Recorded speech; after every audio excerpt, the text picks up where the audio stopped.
Okay, so we're given our derivative function and we want to figure out what our original function is. We're really going to concentrate on this information in the next chapter where we're looking at antiderivatives or integrals. So we're given the rate of change and we want to figure out what the original function is. So we're kind of thinking backwards.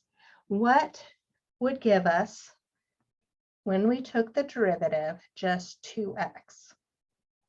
So remember, the derivative of x squared is 2x. So for our original function, f of x,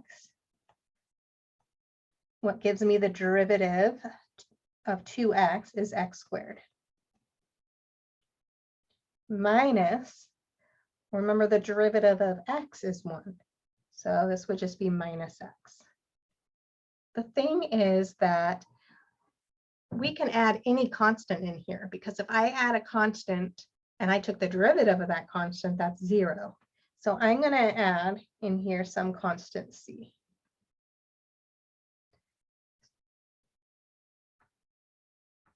Okay, this is where this information about this point is going to help us figure out what c is.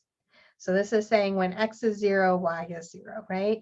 So I have, plugging in 0 for y is equal to 0 squared minus 0 plus c.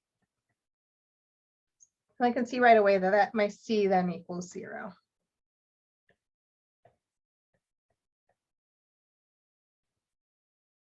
And so we know what our original function is. F of x is equal to x squared minus x.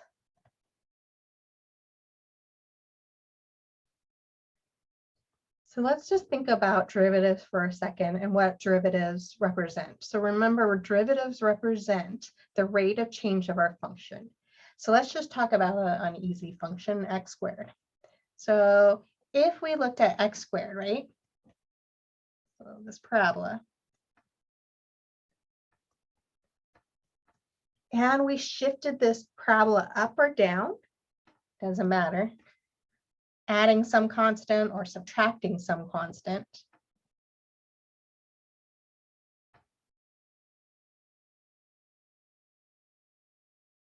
So it doesn't matter what c is. Technically, if I did this right, my rate of change at any x value is going to be the same no matter if I shifted that function up or down. So if I looked at my derivative, well, easy one would be the vertex, right? At x equals 0, on all of these, we have the tangent line, the slope of the tangent line is 0.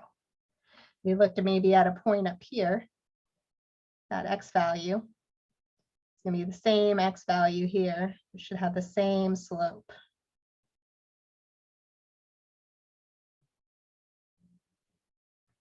So shifting our graph up or down is not affecting the rate of change at that x value.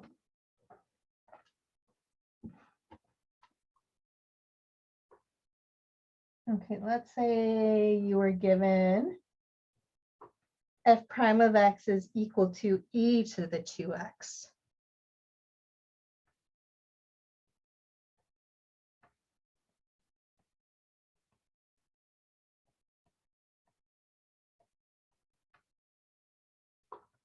And it says that we have a point on our original function.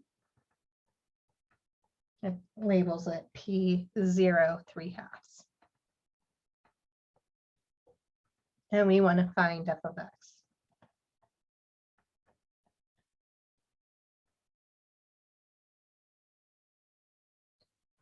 Remember when we took the derivative of e, we got back e itself. So I know my original function is going to have to at least have e to the 2x in here.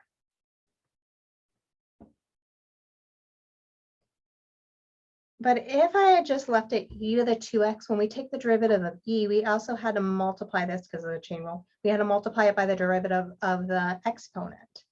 So right now, if I just took the derivative of this would give me f prime of x is equal to 2 times e to the 2x. So I need something in my original function that would make this a 1 out here when I took the derivative.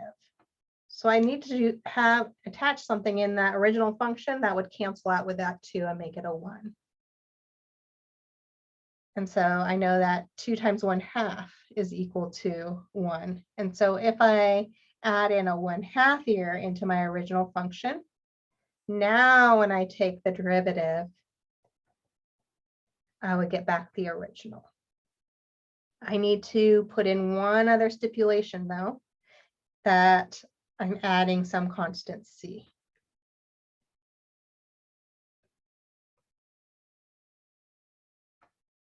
Okay, so you can always check it, make sure that you found the right thing by going back and taking the derivative of what you found to be f of x to show that you got back this as your derivative.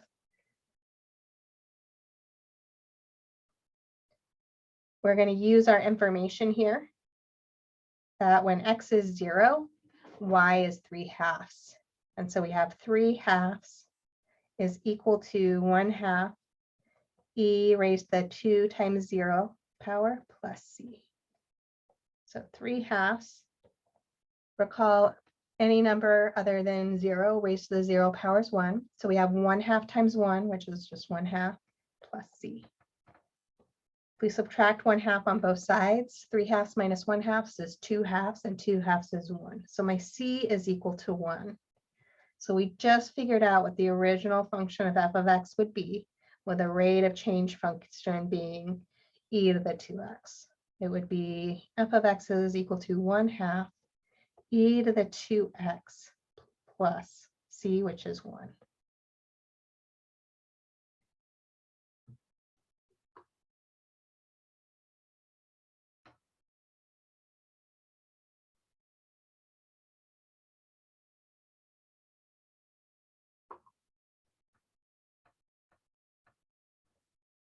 Let's throw some trig at you.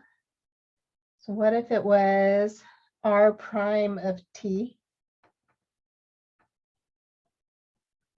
This is equal to secant t tan t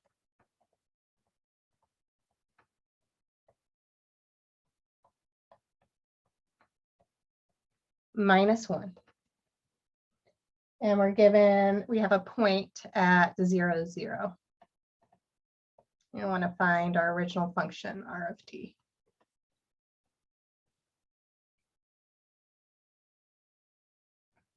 So hopefully you remember which trig function, when you took the derivative, gave you secant t tan t.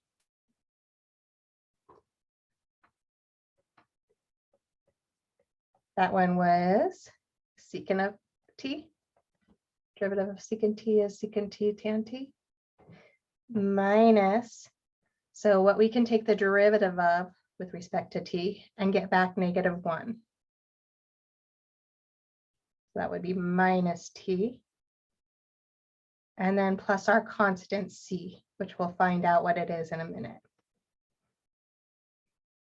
So let's plug in what we know. We have r of 0 is equal to 0. So we have 0 equals secant of 0 minus 0 plus c. Secant of 0 is the same thing as 1 over cosine of 0, if that helps you to write it that way. So 1 over cosine of 0 plus c. Cosine of 0 is 1. So we have 1 over 1 is 1 plus c. So I get that c is equal to -1. So our original function r of t is secant t minus t minus 1.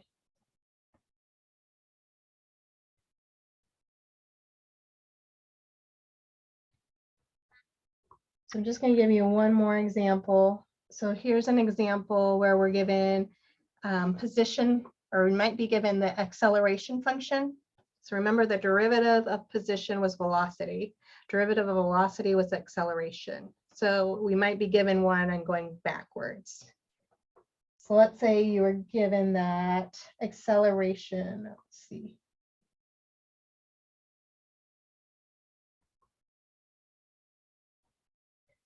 Let's say you're given that acceleration was e to the x.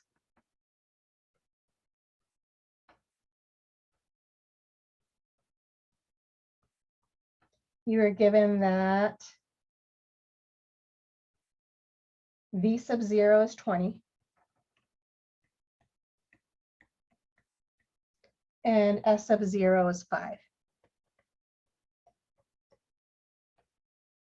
So given the acceleration, the initial velocity, the initial position of an object moving on the coordinate line, find the object's position at time t.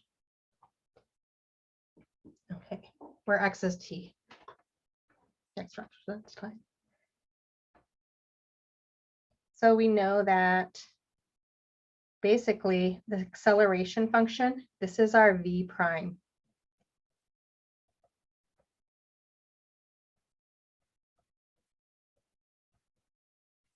So if we want to find our original function, well, what can we take the derivative of to get back e to the x? That was one of the, hopefully the easiest thing to take the derivative of is just itself e to the x, plus some constant c. So now let's use this information to figure out what c is. Well, we got 20 is equal to e to the 0 plus c. So 20 equals 1 plus c, or c is equal to 19. So we got our velocity function. So our velocity function is e to the x plus 19. Remember, velocity, that's just the derivative. So v of x is equal to the derivative of our position function. So let's figure out what our position function is. So going backwards, what can we take the derivative of to get back e to the x? Is just e to the x. Plus, what can we take the derivative of to get back 19? That would be 19 raised to the x, or 19 times x, plus some constant c. So again, we're going to use this information to figure out what c is. This time we know that when x is 0, our position is at 5. So we have 5 is equal to e to the 0 plus 19 times 0 plus c.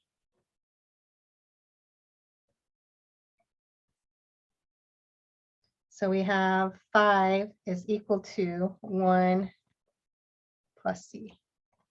So c would have to be 4. So knowing that, we now know what our position function is. Our position function then is s of x is equal to e to the x plus 19x plus 4.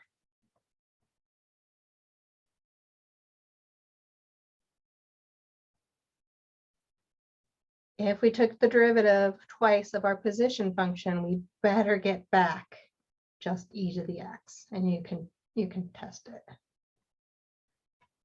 Okay, so we got through all the different types now from that section that had the mean value theorem and rules theorem. And so far this week, we've gotten through 4.2 and 4.3 in our textbook.